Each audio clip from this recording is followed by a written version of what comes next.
Salut à tous, c'est Nico, bienvenue dans Un bureau dans la ville, le podcast qui vous ouvre les yeux sur le handicap visuel.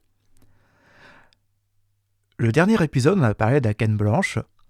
On a essayé de voir est-ce que la canne blanche était facile, pas facile, et des difficultés qu'on peut avoir avec cet outil. Aujourd'hui, je vais vous parler d'une autre aide à la mobilité, alors qui est bien plus qu'une aide, c'est le chien guide. Alors le chien guide, on va essayer de voir déjà comment c'est formé un chien guide, où est-ce que c'est formé et comment est-ce qu'on fait pour avoir un chien guide. Est-ce que c'est compliqué, est-ce que c'est long et quelles sont les étapes à suivre pour aller de la demande jusqu'à l'acquisition de notre chien. Allez, c'est parti. Alors déjà, un chien guide, il faut savoir que tout chien ne peut pas être chien guide.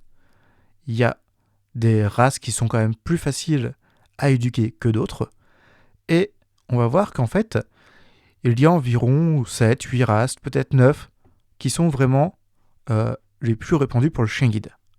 Alors, celle que tout le monde connaît, c'est le Labrador, et il y a aussi le Golden. Il y a les croisements des deux, Labrador Golden, ça c'est comme mon chien Moby. Et il y a aussi, dans la famille des Retrievers, le Flatcoat. Il y a aussi quelques chiens de berger, avec le berger allemand, le berger blanc suisse. Donc voilà, ce qui nous fait déjà pas mal de races. Et pour les personnes qui ont des problèmes d'allergie aux poils de chien, par exemple, il existe les Labradoodle ou le Caniche Royal, qui sont deux chiens en fait, qui sont hypoallergéniques. Donc, si votre problème, si vous êtes à la fois déficient visuel et allergique aux poils de chien, eh bien, potentiellement, il y a une solution pour vous. En tout cas, si vous avez envie d'avoir un chien guide. Ensuite, une fois qu'on a ces races de chiens guides, il faut savoir que ils viennent souvent d'un élevage. En France, les plus grands élevages qu'on peut avoir, ça reste le CZK, qui est un centre d'élevage national. Je crois que l'école d'Angers aussi, l'école de chien guide d'Angers a son propre élevage, et l'école de Paris. Voilà, ces deux écoles ont leur élevage pour essayer d'être le plus autonome possible. Et le fait d'avoir un élevage, ça permet aussi de savoir d'où vient le chiot, comment aussi est sa génétique, parce que généralement quand on a deux parents qui sont plutôt bien, qui sont des bons chiens, qui ont une bonne santé, ça nous aide aussi à se dire, le chien va aussi, quand il va vieillir, ça va être aussi un bon chien. Ensuite, une fois que ce chiot est né, ça se passe comment pour qu'il devienne chien guide ? Alors, avant tout, il y a toute la période de sevrage, tout ça. Ensuite, il va partir en famille d'accueil. Donc, dans la famille d'accueil, moi, ce que j'avais lu souvent, et ce qu'on dit avec un peu d'humour, c'est que ça reste donc un chien de compagnie au début. On lui apprend à être propre, à pas monter sur le canapé, à pas manger le chat. Ça, c'est important, surtout quand on a des animaux chez nous. Et du coup, en fait, le but, c'est qu'il soit le meilleur chien de compagnie qu'on puisse rêver. Et ensuite, en fonction du chien, du chiot, de comment il évolue, il va rentrer plus ou moins tôt en éducation pour apprendre son vrai métier. Donc son métier de chien guide. Et pour ça, certains chiens vont rentrer vers 10 mois, d'autres vers 12. Ça dépend vraiment de l'individu. Et ensuite, ça va durer généralement entre 6, 8 mois, peut-être 10. Ça dépend aussi de l'individu sur sa capacité à apprendre. Pendant toute cette période d'éducation, donc on lui apprend à aller à droite, à gauche, devant, s'arrêter, reconnaître ses obstacles, savoir aussi gérer les obstacles en hauteur en fait qui lui passent, il passe crème en fait. Quand il y a un obstacle, moi qui est à 1m70, je ne passe pas en dessous, mon chien passe en dessous, et du coup lui, mon chien il doit savoir que moi je ne passe pas en dessous. Donc clairement c'est pas quelque chose d'évident les obstacles en hauteur, et ça, j'ai envie de dire, c'est presque peut-être le plus difficile à apprendre. Enfin, en tout cas moi c'est comme ça que je vois. En tout cas, c'est le plus difficile pour mon chien à me restituer au guidage. Voilà. Et une fois que le chien, du coup, il a eu toute cette éducation, c'est pas fini, c'est pas encore un chien guide. Il faut qu'il passe son certificat d'aptitude au guidage. Donc, ce qui lui permet de savoir. En fait, c'est son diplôme, c'est carrément, on va dire, c'est le master du chien guide. Avec ça, il sait. L'école valide le fait que le chien sait guider. Donc, c'est bien joli tout ça. On voit qu'au final, on arrive quasiment à 2 ans de vie du chien quand il s'est guidé, en moyenne. Alors moi, j'ai des amis qui ont eu des chiens guides qui avaient à peu près 18 mois, donc 1 an et demi au moment de la remise. Moi, le mien, alors c'est mon premier, il avait déjà de ses 2 ans. Donc voilà, clairement, on peut dire entre 18 mois et 2 ans, c'est vraiment le moment où on peut remettre un chien guide qui peut être prêt au guidage. Ensuite, comment ça se passe pour nous faire une demande? Est-ce que tout le monde peut avoir un chien guide? Et est-ce que c'est long? Est-ce que c'est facile? Alors déjà, j'ai envie de dire, est-ce que tout le monde peut avoir un chien guide? Déjà, j'ai envie de réduire la question à est-ce que tout le monde, est-ce que tous les déficients visuels ont envie d'avoir un chien guide? Parce que clairement, si on n'a pas envie d'un chien guide, n'en prenez pas. Ne faites pas l'erreur de prendre un chien guide, parce que c'est pas juste un outil, c'est un être vivant, c'est pas une canne blanche qu'on va ranger dans un coin en arrivant à la maison. Et clairement, moi je le vois, au départ, c'est ce que je pensais. Ça a duré à peu près 4 jours. Voilà, quand j'ai eu mon premier chien, je me suis dit, ouais, c'est bon, ça va être un outil, tout ça. Et en fait, au bout de 4 jours, en fait, non, c'est carrément plus, il donne beaucoup plus. Et clairement, faut être prêt à recevoir tout cet amour de son chien, parce que c'est vraiment ça. Il y a un attachement qui se crée, et clairement, il faut avoir envie de tout ça. Et une fois qu'on a l'envie d'avoir ce chien guide, la demande, on va la faire où? Eh bien, dans les écoles de chien guide. Alors en France, on a une fédération française des associations de chiens guides d'aveugles, la FFAC, qui répertorie sur son site toutes les écoles fédérées. Alors c'est pas le seul moyen, il n'y a pas que ces écoles qui existent, il y a des écoles non fédérées. On a tout à fait le droit d'être une école non fédérée. Par contre, celle-là, j'ai l'impression que moi c'est un peu plus difficile de les connaître. Et clairement, c'est pas forcément évident d'y accéder. L'avantage de la FFAC, c'est qu'on peut voir quelle école est proche de chez nous. Bon, ensuite, une fois qu'on a trouvé l'école, eh bien, j'ai envie de dire, ça va dépendre de l'école. Mais dans les grandes lignes, ça va être déjà voir votre état psychologique, j'ai envie de dire, savoir est-ce que vous êtes prêt à accueillir un chien. Clairement, on parle même pas de chien guide en fait, c'est comme si est-ce que vous êtes prêt à accueillir le chien, est-ce que vous êtes prêt à vous lever tous les jours pour le sortir pour ses besoins, et qu'il pleuve, qu'il vente, qu'il neige, qu'il fasse hyper chaud, pas très chaud. Et clairement, c'est un changement de vie aussi, avoir un chien dans sa vie, c'est, je vais pas dire des sacrifices parce que du coup, il nous apporte tellement que ce ne sont pas des sacrifices, mais c'est un vrai changement de vie. Voilà, ça il faut le savoir. Même si nos chiens guides, moi en tout cas le mien, il s'adapte très bien aux petits changements que je peux avoir dans mes journées. Voilà, sauf bien sûr les croquettes, ça il est très très bien timé sur ses croquettes. Très important.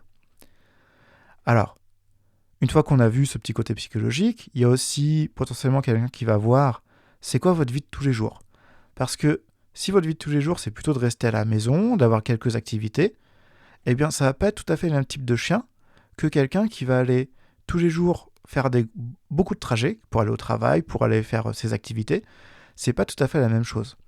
En plus, au niveau du rythme de marche, c'est pas forcément le même d'une personne à l'autre.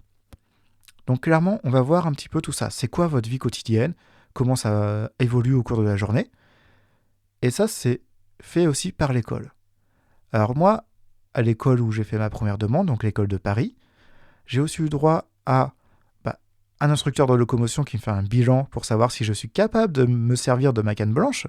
Et oui, vous savez, le petit outil dont on a parlé l'épisode précédent, quand on fait une demande de chien guide, il faut savoir s'en servir, il faut savoir analyser un carrefour, il faut savoir se déplacer en autonomie. Parce que si vous ne savez pas vous déplacer en autonomie, si vous ne savez pas analyser un carrefour, eh bien vous n'aurez pas de chien guide. Voilà, il faut savoir le faire. Et ensuite, on a aussi, pour ceux qui ont encore un potentiel visuel, eh bien potentiellement, une personne qui va, souvent c'est un autiste, qui va estimer votre potentiel visuel. Pour savoir clairement ce que vous pouvez faire, comment vous aider au mieux. Donc, et une fois qu'on a fait tout ça, ça passe par une commission généralement dans les écoles qui décide est-ce que vous avez droit à un chien guide ou pas. Et après, si vous avez droit à un chien guide, vous êtes mis forcément sur liste d'attente. En fonction des écoles, ça peut durer plus ou moins longtemps. Généralement, en ce moment, quand même, le temps qui est donné, en moyenne, c'est plutôt 2 ans.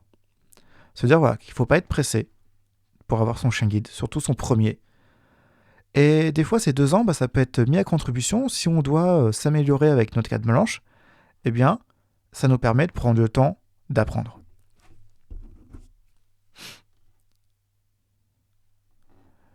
Donc ensuite, c'est parfait.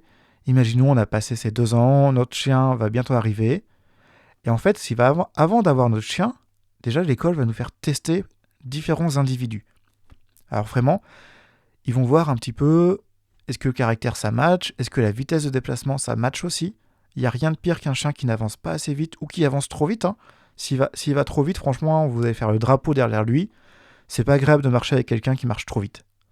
Et s'il marche lentement, c'est pareil, c'est pas du tout agréable, ça met le corps en tension. Et c'est vrai que c'est pas simple. Donc il faut trouver le bon compromis. Un chien qui va assez vite pour nous, mais pas trop vite non plus. Une fois que, du coup, notre chien, le duo en fait a été formé par l'école, il y a souvent la remise. Alors ça, chaque école fait ça de manière différente. Certaines, on a 1 semaine ou 2 dans l'école et après une dernière semaine à la maison. Certaines, c'est 2 semaines à la maison. En tout cas, il y a un temps où on apprend à travailler avec son chien. Voilà, que ça soit un premier chien, un deuxième, un quatrième, un 15e, en vrai, on apprendra toujours à connaître son chien.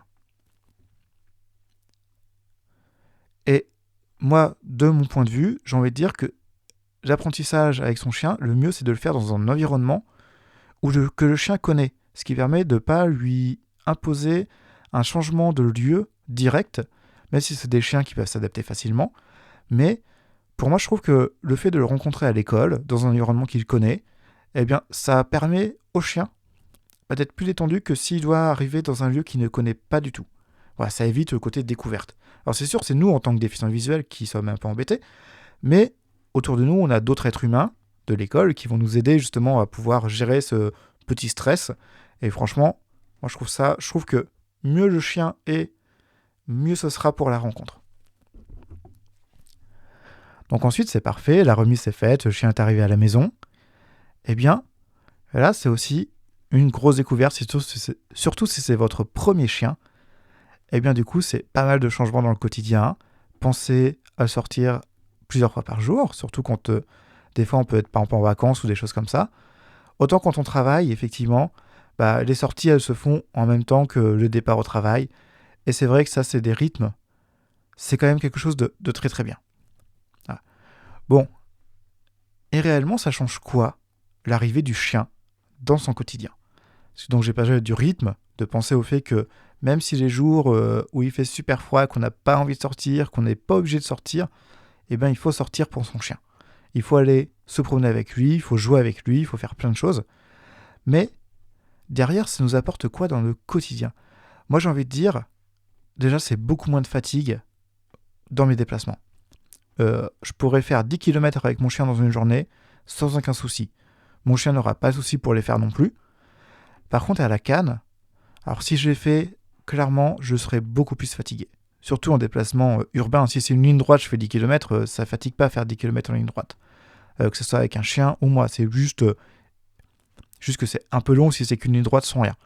Par contre, quand on est en milieu urbain, quand il y a des passages piétons à chercher, quand il y a tout ça à faire, bien à la canne, c'est à moi de le chercher, c'est à moi de le trouver, c'est à moi de m'orienter correctement, c'est à moi de tout faire pour être en sécurité sur mon trajet. Par contre, quand je suis avec mon chien, alors, surtout pour les personnes, en fait, j'ai envie de dire, c'est presque pour les personnes qui ont déjà vu, qui ont perdu la vue. Moi, ce que j'ai retrouvé avec mon chien, c'est un déplacement quasiment normal par rapport à quelqu'un qui voit. C'est-à-dire que à la canne, on est confronté au fait que on ne connaît que ce que la canne connaît. Donc ça veut dire que un obstacle, on va le toucher d'abord avec la canne. On peut avoir des déplacements, surtout aujourd'hui avec des trottoirs de plus en plus encombrés, on peut avoir des déplacements compliqués. Par contre, avec mon chien, lui, il va aller esquiver tous ces obstacles. Donc en fait, il va anticiper les trajectoires, il va faire en sorte que on oublie tous ces obstacles. Et en fait, ça fait qu'on retrouve un déplacement qui ressemble quelque part à une personne qui voit. Et ça, c'est quand même le truc le plus chouette du monde, c'est de retrouver cette forme de déplacement. Ensuite, le gros avantage, c'est que quand je dois chercher un passage piéton, je vais dire à mon chien, cherche les lignes, à droite, à gauche, devant, voilà, pour lui donner l'indication de où est-ce qu'il doit aller les chercher. Et c'est lui qui va me mettre au passage piéton, c'est lui qui va m'orienter correctement. Alors ça peut arriver sur des passages piétons un peu complexes, avec des carrefours très très complexes. Ça peut arriver, ça m'est déjà arrivé de traverser, alors sur le passage piéton, mais pas celui que je voulais. Donc voilà, donc ça c'est pas grave, c'est des petites erreurs, on reprend avec le chien, on lui montre que c'est pas ça qu'on veut, et en vrai, ça va. Mais en soi, en termes de fatigue, c'est beaucoup moins fatigant. Quand je cherchais un arrêt de bus, je demande à mon chien de chercher le bus, il va me le trouver, j'ai pas besoin de le chercher avec ma canne. Et ça, c'est vrai que c'est plutôt bien. Et les choses qui sont un peu contraignantes avec un chien guide, c'est quoi? Parce que du coup, j'ai parlé beaucoup des avantages, surtout dans les deux déplacements. Alors, l'inconvénient, c'est effectivement, en hiver, quand il fait -5 et qu'il pleut, franchement, ça donne pas envie de sortir, mais il faut sortir. Le ramassage des crottes, des fois, qui est plus ou moins évident. Parce que clairement, autant quand votre chien est en bonne santé, il n'y a pas de souci. Quand votre chien est un peu malade au niveau du ventre, croyez-moi, c'est pas si simple que ça de ramasser les crottes. Mais en soi, voilà, une fois qu'on a pris l'habitude de ramasser les crottes au caniveau, et oui, pour les voyants qui nous écoutent, quelqu'un de non-voyant peut très bien ramasser une crotte. Il y a des techniques qui existent et c'est très simple.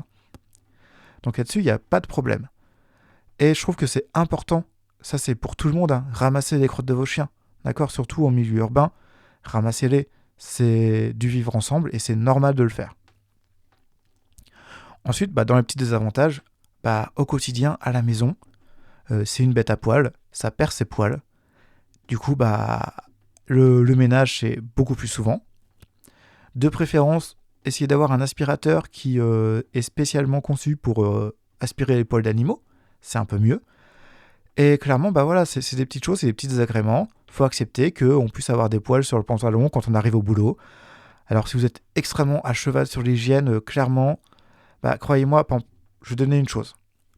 Quand il pleut, votre chien marche à côté de vous.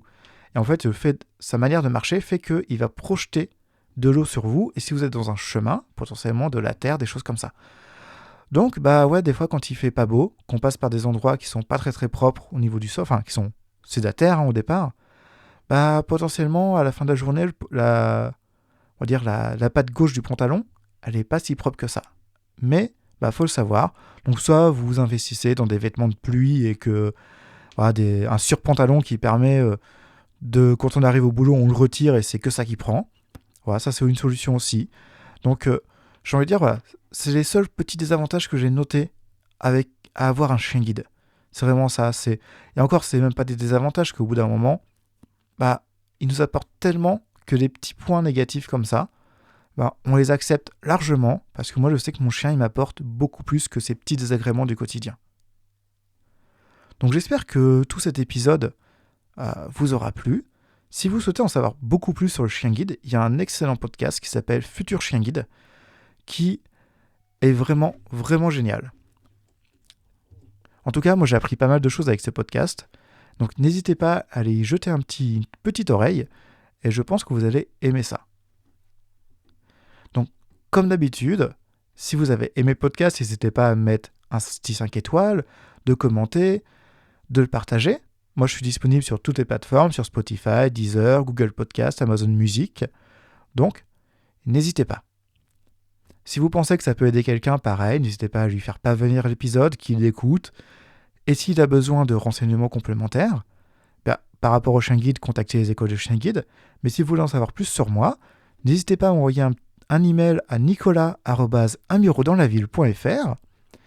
Si vous souhaitez avoir des informations sur mon métier de formateur, si vous voulez être formé à utiliser un ordinateur, un téléphone ou quoi que ce soit d'autre, n'hésitez pas à m'envoyer un email. Pareil, si vous souhaitez que j'aborde un sujet spécifique. Et surtout, n'oubliez pas, gardez les yeux grands ouverts, même s'ils ne le voient pas, on peut toujours repérer des choses. Je vous dis à bientôt dans Un bureau dans la ville.